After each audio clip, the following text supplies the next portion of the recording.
The stars looked different in the Veil Nebula. Captain Jake Morrison stood on the bridge of the human ship Wanderer, watching the swirling colors of gas and dust dance across the main screen. Purple and gold clouds stretched for light years in every direction, hiding secrets that no human had ever seen before. "Captain, we're picking up some strange readings ahead," said Dr. Lisa Grant from her station. She was the ship's expert on alien life, though she had never actually met any aliens. Her fingers moved quickly across her controls as numbers and charts filled her screen. Jake walked over to look at her data. "What kind of readings?" "Energy signatures, lots of them, and they're big." Lisa's voice carried a note of worry. "I'm seeing two different types of signals. One group seems to be made of some kind of crystal technology. The other group is pure energy, like living electricity." Chief Engineer Sam Collins looked up from his repair work. "How big are we talking about?" Lisa checked her instruments again. "Thousands of ships, Sam. Maybe tens of thousands, and they're all heading toward the same point in space." Commander Alex Turner, the ship's military advisor, frowned at the tactical display. "That's not exploration, that's a war fleet, 2 war fleets actually." Jake felt his stomach tighten. The Wanderer was a small exploration ship with a crew of only 37 people. They had come to the Veil Nebula to study the unusual gas formations and look for new forms of life. They had not come looking for a war. "Can we go around them?" Jake asked. Alex shook his head. "They're spread across the entire region. We'd have to turn back and add 3 months to our journey." "Sir," Lisa said quietly, "I think they've seen us." The main screen flickered and changed. Where before there had been only the beautiful nebula, now Jake could see ships, hundreds of them, maybe thousands. Some looked like they were made of living crystal, catching and reflecting the nebula's light in rainbow patterns. Others seemed to be made of pure energy, glowing and shifting like captured lightning. "Incoming transmission," said Lieutenant Ben Hayes from the communications station. "Actually, 2 transmissions, both are trying to reach us at the same time." Jake took a deep breath. This was it. Humanity's first contact with alien life, and there were 2 different species trying to talk to them at once, in what looked like the middle of a war zone. "Put them through," Jake said. The first voice came through as a series of musical tones rising and falling like a complex song. The sounds were beautiful but completely impossible to understand. The second voice was different. It felt like electricity, running through Jake's bones, a buzzing energy that made his teeth ache. It also made no sense to human ears. "Sir," Ben said, "the computer is trying to translate, but it's not working. These languages are completely different from anything we've ever heard." Lisa was already working on the problem. The first group, the crystal ships, they seem to communicate through sound frequencies, complex harmonics. The second group uses some kind of energy pattern system. I've never seen anything like it. The musical tones came again, more urgent, this time. Then the electrical buzzing followed, also sounding impatient. "They want an answer," Alex said. "Both of them." Jake looked at the massive fleets on the screen. The crystal ships were beautiful but deadly, with weapons that seemed to focus starlight into cutting beams. The energy ships were even more frightening, looking like they could turn into pure destruction at any moment. "Can we at least figure out what they're asking?" Jake said. Lisa worked frantically at her station.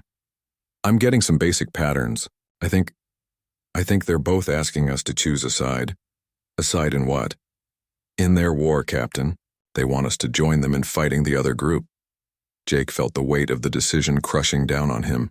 Here was humanity's first contact with alien life, and both species wanted them to help destroy the other. The Wanderer carried no weapons that could threaten these massive fleets. They were explorers, not soldiers. "How long have they been fighting?" Jake asked. Lisa's fingers flew across her controls as she analyzed the data streaming from both fleets. Based on the energy, signatures, and the wear patterns on their ships, "Captain, I think this war has been going on for centuries, maybe 400 or 500 years." Sam whistled low. "That's longer than humans have been in space." "Sir," Ben said, "both fleets are moving closer. I think they want an answer soon." Jake looked around at his crew. These were good people, scientists and explorers who had signed up to discover new worlds and make peaceful contact with alien life. None of them had expected to be forced to choose sides in an ancient war. What happens if we say no to both of them? Jake asked Alex. Alex studied the tactical display. Honestly, they'll probably destroy us. We're right in the middle of their battle formation. When they start fighting, we'll be caught in the crossfire. And if we choose one side, then we become part of a war we don't understand, fighting people we've never met for reasons we can't even imagine. The musical tones came again, and this time Jake thought he could hear anger in the complex harmonies. The electrical buzzing that followed seemed to pulse with impatience. They're not going to wait much longer, Lisa said. Captain, I'm reading. Massive energy buildups in both fleets. I think they're preparing for battle. Jake closed his eyes for a moment, thinking, somewhere out there, two alien species were about to destroy each other in a war that had lasted longer than human civilization. And somehow, a small human exploration ship had become the key to what might be the final battle. How much time do we have? He asked. Ben checked his instruments. Based on their positioning and energy patterns, I'd say maybe 24 hours before they start shooting. Jake opened his eyes and looked at his crew. Then we have 24 hours to figure out how to save everyone, including ourselves. The alien fleets continued to move into position around them, two massive forces preparing for a battle that would light up the nebula like a new star. And in the middle of it all, 37 humans tried to find a way to stop a war that had been raging since before their great-grandparents were born. The next 12 hours passed like a nightmare. Jake Morrison had not slept at all. He stood in the ship's small meeting room with his senior officers, looking at charts and data that painted a picture more terrible than anything they had imagined. Dr. Lisa Grant spread her findings across the table. Her eyes were red from staring at screens all night, but her voice was steady. I've been listening to their communications. Both fleets have been talking to their homeworlds. This isn't just a battle, Captain. This is supposed to be the final war. What do you mean, final? Asked Sam Collins. Both sides think this battle will end everything. Winner takes all. The loser's entire species gets wiped out. Lisa pulled up holographic images showing the massive fleets. The crystal ships belong to something called the Zephyrians. The energy ships are the Nexari, and they hate each other more than anything else in the universe. Commander Alex Turner studied the tactical data. I count over 8,000 ships on each side. Some of these vessels are the size of small moons. Their weapons could crack planets in half. Jake felt sick. How did this war start? That's the strange part, Lisa said. I've been analyzing their historical transmissions. The war has been going on for 473 years. But none of the current generation knows why it started. They just know they're supposed to fight. 473 years, Sam repeated. That's longer than humans have had powered flight. Ben Hayes looked up from his communication equipment. Captain, I'm still getting demands from both fleets. They want our answer. The Zephyrians are offering us crystal technology that could power our entire planet. The Nexari are promising energy weapons that could protect Earth from any threat. And if we refuse both offers? Jake asked. Alex answered grimly. Then we're the enemy of both sides. They'll destroy us just to make sure we don't help their opponents. Jake walked to the small window and looked out at the alien fleets. The crystal ships caught the nebula's light and threw it back in brilliant flashes. The energy ships pulsed, like living hearts made of lightning. Both groups were beautiful in their own way. Both were preparing to commit genocide. There has to be another way, Jake said. Captain, Alex said carefully, maybe we should consider picking a side. We could choose the one that seems less dangerous and hope for the best. Less dangerous? Lisa laughed, but there was no humor in it. Alex, I've been studying their battle records. Over the past 4 centuries, these two species have destroyed 47 star systems. Billions of people are dead. Neither side is less dangerous. Sam leaned back in his chair. What about running? Could we make it out of the nebula before they start fighting? I ran the numbers, Alex said. Even at maximum speed, we'd need 3 days to clear the battle zone. The fighting starts in 12 hours. Jake turned back to his crew. These were the best people he had ever worked with. Lisa was brilliant. Sam could fix anything. Alex had kept them safe through a dozen dangerous situations, and Ben could make their communications work in impossible conditions. If anyone could find a solution, it was this team. Tell me about their leaders, Jake said. Lisa pulled up more data. The Zephyrian fleet is commanded by someone whose name translates roughly to resonance of dying stars. From what I can understand, the Zephyrians see this war as a sacred duty. They believe the Nexari are a disease that will consume the entire galaxy if not stopped. And the Nexari? Their leader's name is something like current that burns void. The Nexari think the Zephyrians are trying to turn the whole universe into lifeless crystal. They see themselves as defenders of all living energy. Jake rubbed his forehead. So both sides think they're saving the universe. That's right. And both sides are completely sure the other side is pure evil. Ben's equipment suddenly came alive with new signals. Captain, both fleets are hailing us again. The signals are much stronger now. I think they're getting impatient. Put them through, Jake said. The musical tones of the Zephyrians filled the room, complex and urgent. Even without understanding the words, Jake could hear the demand in their harmonics. Then came the electrical buzzing of the Nexari, sharp and insistent. The energy seemed to make the air itself vibrate with urgency. They're both saying the same thing, Lisa said after listening carefully. Choose now, or be destroyed with our enemies. Jake looked at his crew again. How much do we know about their weapons? Alex brought up the tactical display. The Zephyrian ships use focused light beams that can cut through almost anything. Their shields are made of some kind of living crystal that grows stronger when attacked. The Nexari ships can turn themselves into pure energy and pass through solid matter.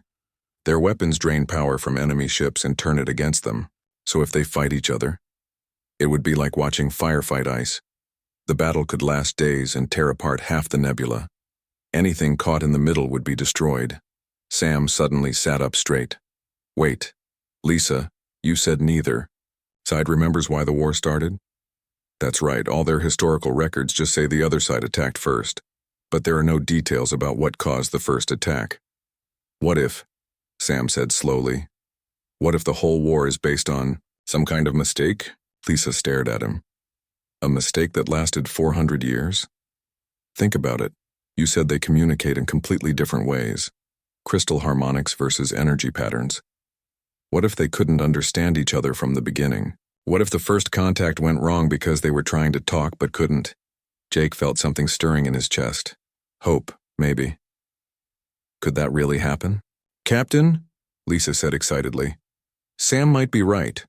I've been trying to translate their languages and it's almost impossible. Their communication methods are so different that even with our computers, I can barely make sense of either one.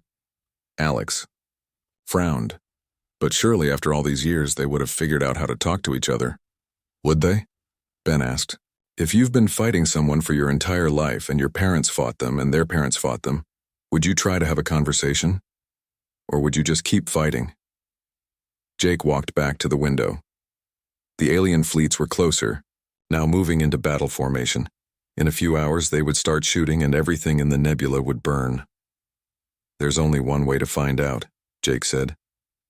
We need to talk to both of them. Really talk. Not just listen to their demands, but try to understand what they're actually saying. Captain, Alex said, that's incredibly dangerous. If we're wrong, if this really is just about hatred and territory, then getting in the middle will get us killed. Jake nodded. I know, but if we're right, if this whole war is based on a misunderstanding, then maybe 37 humans can do something that 2 alien species couldn't do in almost 5 centuries. What's that? Lisa asked. Jake smiled for the first time in hours. Maybe we can help them have their first real conversation. Outside the window, 16,000 warships prepared for a battle that would decide the fate of 2 entire species. And in the middle of it all, a small human crew prepared to do something. That seemed impossible. They were going to try to make peace. 6 hours remained before the battle would begin. Dr. Lisa Grant had not left her station for the past 18 hours. Her coffee had gone cold hours ago, but she kept drinking it anyway. Around her, the bridge hummed with quiet activity as the crew worked on what might be their last chance to prevent a war. I think I found something, Lisa said suddenly. Her voice was hoarse from exhaustion, but there was excitement in it too. Captain Jake Morrison rushed over to her station. "What is it?" Lisa pointed at her screen, which showed wave patterns and energy readings that looked like abstract art to most people. But to her they told a story. "I've been going through the oldest transmissions I could find from both fleets. Communications from almost 500 years ago, right when the war started." Sam Collins and Commander Alex Turner joined them at Lisa's station. Ben Hayes kept monitoring the current alien communications, but Jake could see he was listening, too. "Look at this," Lisa said, highlighting a section of data. "This is a Zephyrian transmission from 474 years ago. It's different from their modern communications. Much simpler. And look at the pattern." She switched to another display. "Now here's a Nexari energy signature from around the same time period. Also simpler than what they use now." Jake stared at the patterns. To him, they still looked like random squiggles and waves. "I don't see it, Lisa. What am I missing?" "Captain, I think these are first contact messages. The very first time these two species met each other." Lisa's fingers flew across her controls, bringing up more data. "And I think I know what went wrong." She put both patterns side by side. "The Zephyrian message is a harmonic greeting. Based on what I've learned about their language, it translates roughly to, 'Greetings, unknown ones. We come in peace to explore and learn.'" "That sounds friendly enough," Sam said. "What about the Nexari response?" Lisa switched the display again. "This is where it gets interesting. The Nexari communicate through energy patterns that show emotion and intent. This response pattern means something like, 'Welcome, travelers. We are curious about your strange methods.'" Alex frowned. "Those both sound peaceful. So what went wrong?" "The problem is how each side interpreted the other's message," Lisa explained. "The Zephyrians communicate through precise harmonic frequencies. To them, the Nexari's natural energy fluctuations looked like aggressive posturing. Random energy patterns meant chaos, danger, a threat to their ordered crystal society." Jake was beginning to understand. "And the Nexari?" "The Nexari express themselves through flowing energy that changes based on emotion and thought. When they received the Zephyrians' precise, unchanging harmonic greeting, they interpreted it as cold, artificial, and threatening. To them, communication that never changes means something is dead or hostile." Sam sat down heavily in a nearby chair. "So the Zephyrians thought the Nexari were chaotic and dangerous because their energy kept changing. And the Nexari thought the Zephyrians were dead and hostile because their harmonics stayed the same." "Exactly," Lisa said. "Both species were trying to be friendly, but each one's idea of friendly communication was exactly what the other species considered a threat." Ben looked up from his station. "So when they tried to respond to each other, each response seemed more threatening than the last," Lisa finished. "The Zephyrians made their harmonics more precise to show they were peaceful and ordered. The Nexari made their energy patterns more flowing and emotional to show they were alive and friendly. But to the other species, each response looked like an escalation." Jake felt a cold anger growing in his chest. Not anger at the aliens, but anger at the waste of it all. "So they started shooting because they were trying too hard to be nice to each other." "That's what I think happened," Lisa said. "And once the shooting started, both sides assumed they had been right about the other being hostile. The misunderstanding became truth." Alex studied the data. "But surely someone on one side or the other figured this out over the past 5 centuries. Lisa shook her head. "How could they? After the first battle, every contact between them was violent. Neither side tried to communicate anymore. They just fought. And after a few generations, everyone forgot that there had ever been a peaceful first contact. All they remembered was that the other side attacked them. 473 years of war," Sam said quietly. "Billions of deaths. Entire star systems destroyed. All because of a translation error." Jake walked back to the main view screen. The alien fleets were even closer now, moving into their final positions. In a few hours, the last battle of a war that should never have started would begin, unless something changed. "Can we fix it?" Jake asked. Is there a way to translate between them so they can actually understand each other? Lisa looked at her. Equipment. Maybe. Our communication systems are designed to work with lots of different human technologies. They're flexible in ways that neither alien system is. I might be able to use our computers as a bridge between their two completely different communication methods. Might? Alex asked. The problem is complexity, Lisa explained. Modern Zephyrian and Nexari languages have evolved over centuries of war. They're full of military terms, hatred, and concepts that assume the other side is evil. Even if I can translate the words, I'm not sure I can translate the emotions behind them. Ben suddenly straightened at his station. Captain, both fleets are hailing us again. The signals are much stronger now. I think they're running out of patience. Jake looked at the tactical display. Both alien fleets were almost in position. Their weapons were charging. Their shields were up. In just a few hours, the space around them would become a battle zone that nothing could survive. How long would you need to set up the translation system? Jake asked Lisa. If it works at all, maybe 4 hours to get something basic running. But Captain, there's no guarantee it will work. And even if it does, there's no guarantee they'll... Listen. Both sides are convinced they're about to win a war they've been fighting since before our species left Earth. Jake looked around at his crew. These people had followed him across the galaxy to explore new worlds and discover new life. They had found new life, all right? Two species that were about to destroy each other over a conversation that went wrong 5 centuries ago. There's something else, Lisa said quietly. If we try this and it fails, we'll be right in the crossfire when the battle starts. We won't survive. And if we don't try? Jake asked. Then 2 entire species destroy each other, and we still don't survive because we're caught in the middle. Alex nodded grimly. At least if we try, we might save someone other than ourselves. Sam stood up and stretched his tired muscles. What do you need from us, Lisa? Lisa looked at each of them in turn.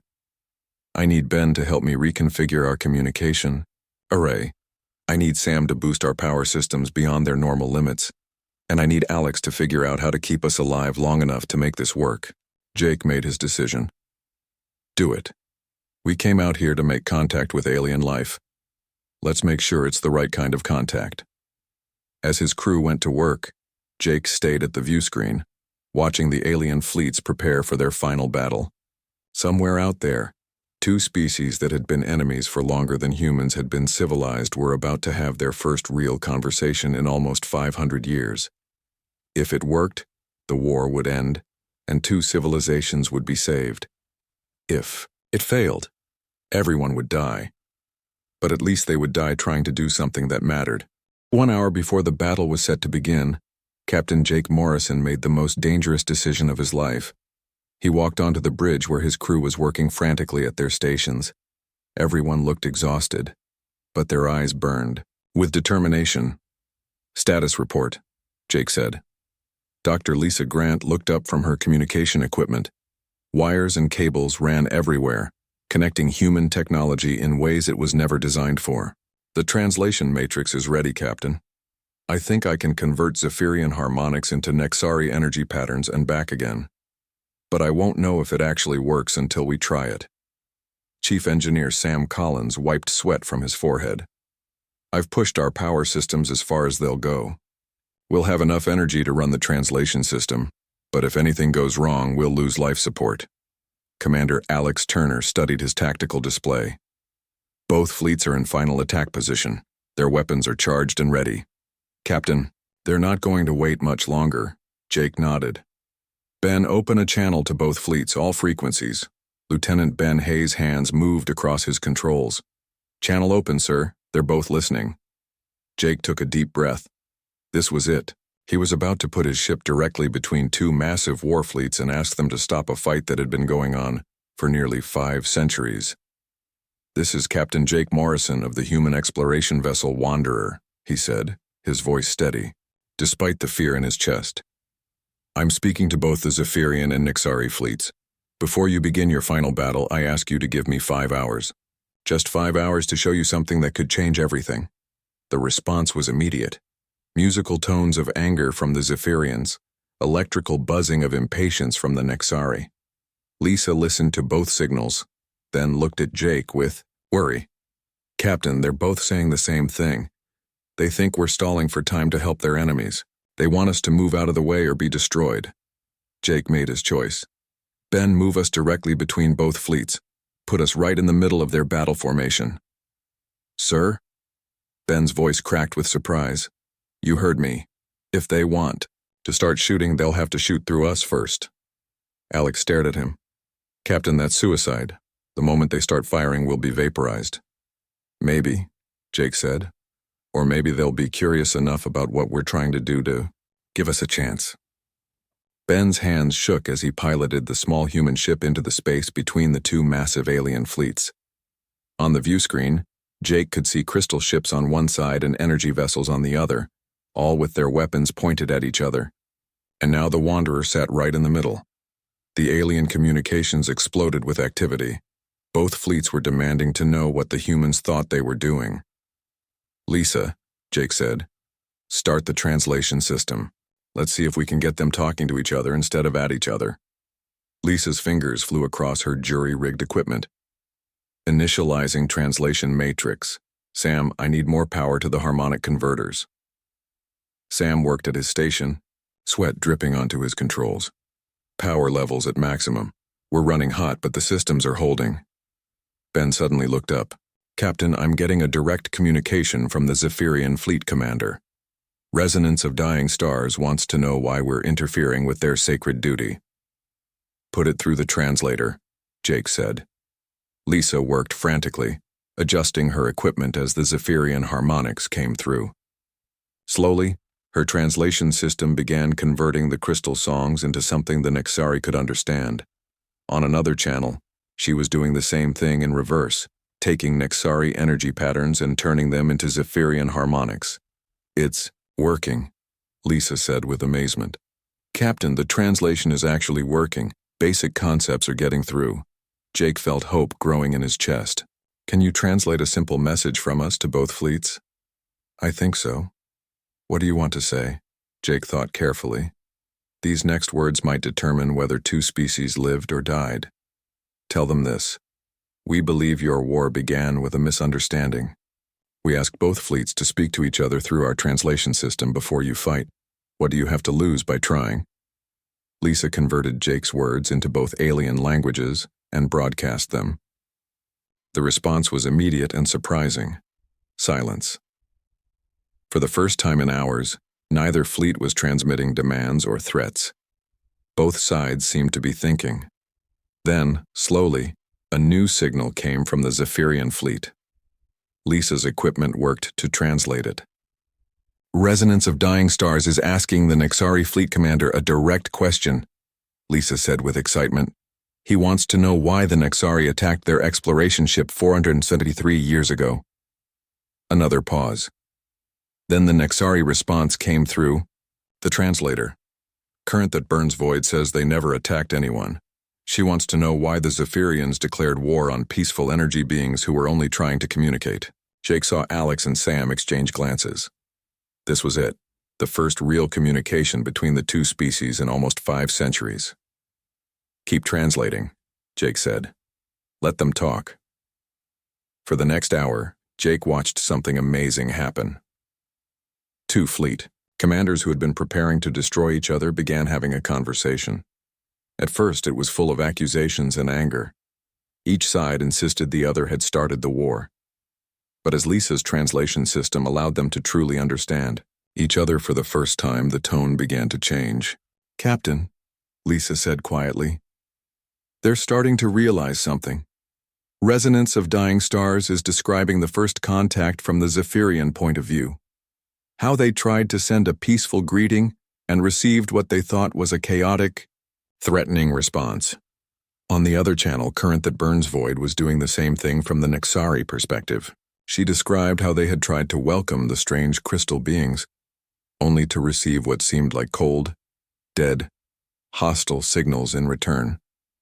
"They're figuring it out," Sam said with wonder. "Both sides thought they were being friendly," Alex added.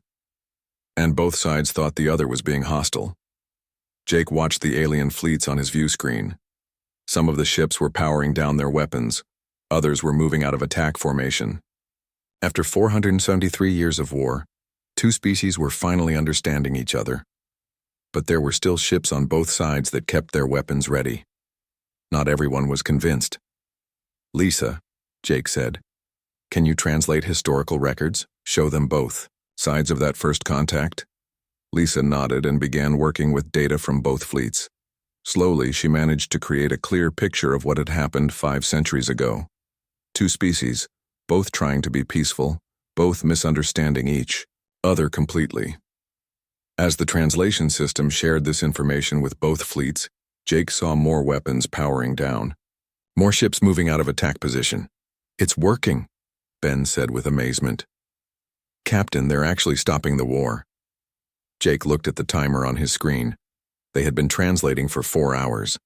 The battle that was supposed to destroy both species had been scheduled to start 3 hours ago. Instead, two ancient enemies were having their first real conversation. "Captain," Lisa said, "both fleet commanders want to speak to you directly. They want to thank you for showing them the truth." Jake smiled. "Tell them the truth was always there. They just needed someone to help them hear it." Outside the view screen, 16,000 warships slowly began to move apart. The greatest war in galactic history was ending not with a battle, but with a conversation. And in the middle of it all, 37 humans had done something that seemed impossible. They had helped two species remember how to talk to each other instead of fight. The 5th hour changed everything. Captain Jake Morrison stood on the bridge of the Wanderer, watching history unfold on his view screen. The two massive alien fleets that had been preparing to destroy each other were now floating peacefully in space, their weapons powered down, their ships no longer in battle formation. Dr. Lisa Grant looked up from her translation equipment with tears in her eyes. "Captain, both fleet commanders are asking to speak directly to each other. Not through their fleets, not through their governments, just commander to commander." Jake nodded. "Make it happen, Lisa." For the first time in 473 years, resonance of dying stars of the Zephyrian fleet and current that burns void of the Nexari fleet began a private conversation. Lisa's translation system carried their words back and forth, turning crystal harmonics into energy patterns and back again. At first, the conversation was awkward. Both commanders were speaking to someone they had been taught to hate since childhood. But as the minutes passed, something beautiful began to happen. "They're sharing stories," Lisa said quietly. "Resonance of dying stars is telling current that burns void about the crystal gardens on his home world. How they grow music from starlight and sing lullabies to their children." Chief Engineer Sam Collins shook his head in wonder. "I never thought of alien warriors having children and lullabies." "Current that burns void is talking about the energy dances her people perform," Lisa continued. "How they celebrate life by sharing their inner light with each other. She's saying she hasn't danced in decades because of the war." Commander Alex Turner studied his tactical displays. More ships are standing down. Both fleets are moving away from attack positions. This is really happening. Jake felt a strange mixture of exhaustion and excitement. His crew had been awake for over 30 hours working frantically to prevent a war, and somehow, impossibly, it had worked. "Captain," Lieutenant Ben Hayes said from his station, "I'm getting signals from both fleets. They want to establish formal communication protocols using our translation system." "What does that mean?" Sam asked. Lisa smiled. "It means they want to keep talking. Not just their commanders, but their scientists, their artists, their regular people. They want to share ideas and learn about each other." Jake looked around at his crew. These amazing people had done something that would be remembered for thousands of years. "What are they offering us in return?" Ben checked his instruments. "Everything, Captain. Both fleets are offering us technology, star charts, safe passage through their territories, even entire planets. They're treating us like we saved their entire civilizations." "Because we did," Alex said simply. Jake walked to the main view screen, where he could see both alien fleets clearly. The crystal ships caught the nebula's light and threw it back in brilliant rainbows. The energy ships pulsed with warm, living light. Both were beautiful. Both were no longer pointing weapons at each other. "Lisa," Jake said. "Can you translate a message from me to both fleet commanders?" "Of course, Captain." Jake thought carefully about what he wanted to say. These words would be the first official communication between humans and two alien species. They would probably be studied and remembered for centuries. "Tell them this," Jake said. "The human species is honored to have helped end this conflict. We don't want your technology or your planets. We just want to be friends with both your peoples as we explore the galaxy together." Lisa translated the message and sent it to both fleets. The response came back quickly. "Both commanders are asking the same question," Lisa said. "They want to know what humans do want, if not technology or territory." Jake smiled. "Tell them we want to learn. We want to see new worlds and meet new people. We want to understand how the universe works and find our place in it." Another exchange of messages. Then Lisa laughed with delight. "Captain, Resonance of Dying Stars says that humans think like Zephyrian explorers, and Current that Burns Void says we feel like Nexari seekers of truth. Maybe that's why we could help them," Sam suggested. "We're a little bit like both of them." Ben suddenly straightened at his station. "Captain, both fleets are sending us detailed star charts, safe routes through their territories, and they're offering to escort us to any systems we want to explore." Jake felt overwhelmed by the generosity. "Accept their friendship, but tell them we'll be fine on our own. We're explorers. We like to discover things for ourselves." As Lisa translated and sent the message, Alex pulled Jake aside. "Captain, do you realize what we've done? We've not only ended a war, we've made humanity known to two of the most powerful species in the galaxy. When we get home, everything will be different." Jake nodded. "I know, but not just for us. Look at them." On the view screen, ships from both fleets were approaching each other. Not to fight, but to meet. Crystal vessels and energy ships coming together for the first time in peace. "They're going to learn so much from each other," Lisa said with wonder. "The Zephyrians can teach the Nexari about order and structure. The Nexari can teach the Zephyrians about change and growth. And both of them will be stronger for it," Jake added. Over the next hour, Jake and his crew watched as the two fleets organized themselves into a joint formation. Ships that had been mortal enemies were now flying side by side, sharing data, and beginning the long process of learning to work together. "Captain," Ben said, "we're getting a final message from both commanders." "Put it through," Jake said. Lisa listened to the translation, then smiled. "They're both saying the same thing. They want to know if humans would be willing to serve as ambassadors between their species, to help them communicate and work together as they learn to be allies instead of enemies." Jake looked at his crew. All of them were exhausted, but all of them were smiling. They had come to the Veil Nebula to explore and discover new life. They had found something better than new life. They had found a way to save life. "Tell them yes," Jake said, "but not just us. Tell them that humanity would be honored to help any species that wants to talk instead of fight." As Lisa sent the final message, both alien fleets began to move away from the battle zone. But they moved together now, their ships mixed and sharing formations. The war that had lasted 473 years was truly over. Jake sat down in his captain's chair for the first time in 2 days. "Ben, set course for home. We have a lot to report." "What course, Captain?" Ben asked. Jake looked out at the stars of the Veil Nebula, where two species were learning to be friends instead of enemies. "The long way home, Ben. Let's see what else is out there waiting to be discovered." As the Wanderer began its journey away from the nebula, Jake thought about what they had accomplished. They had proven that sometimes the most important victory came not from fighting but from helping others stop fighting. The galaxy was a bigger, more peaceful place because 37 humans had cared enough to try something that seemed impossible. Behind them, 16,000 alien ships flew together toward a future of cooperation instead of war. And ahead of them, the stars held countless new worlds waiting to be explored by species that now knew how to listen to each other. The 473-year war was over, and a new age of understanding had begun.